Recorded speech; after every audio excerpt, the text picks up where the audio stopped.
En santé, la lutte contre le tabagisme se poursuit en Côte d'Ivoire avec le PNLTA.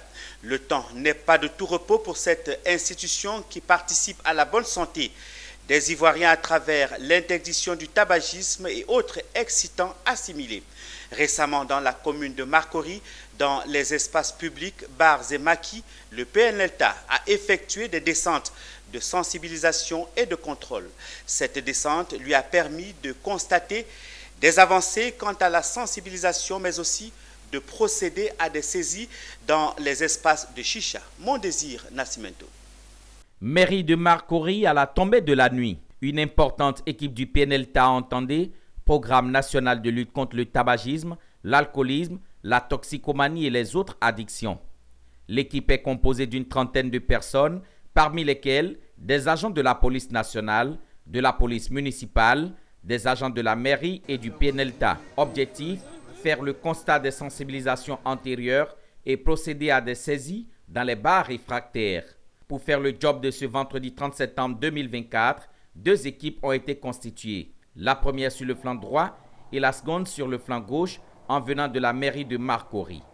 Le constat, plusieurs maquis et bars respectent les prescriptions, tandis que quelques rares bars, notamment le bar libanais chez Daoud, qui végète dans la récidive. Le PNLTA durcit alors le ton en opérant des saisies, des narguilés appelés communément chicha, saisis. Et nous avons effectué des sensibilisations et c'est le lieu avec la collaboration du ministère de la Santé à travers le programme national de lutte contre le tabagisme d'effectuer le contrôle dans les restaurants, les maquis, dans tous les espaces publics pour vérifier de l'effectivité du respect de cette loi-là. Et c'est ce qui nous amène aujourd'hui dans ces espaces publics, dans ces restaurants, pour vérifier si tout se passe bien. Et nous sommes quelque part aussi satisfaits du contrôle qu'il y a eu, c'est-à-dire que la sensibilisation passe. Aujourd'hui, il y a de plus en plus d'espaces publics qui respectent cette mesure-là.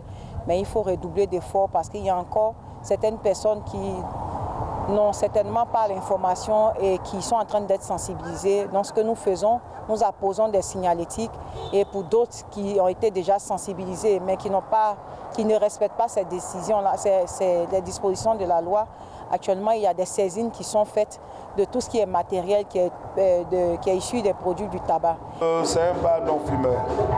Depuis que la loi a été dite, depuis longtemps, nous on respecte ça et puis bon. Dans un endroit clos, c'est dangereux aussi pour la santé, donc nous on respecte ça. Et puis bon, nous-mêmes qui travaillons à l'intérieur, ça y va de notre santé, donc c'est important.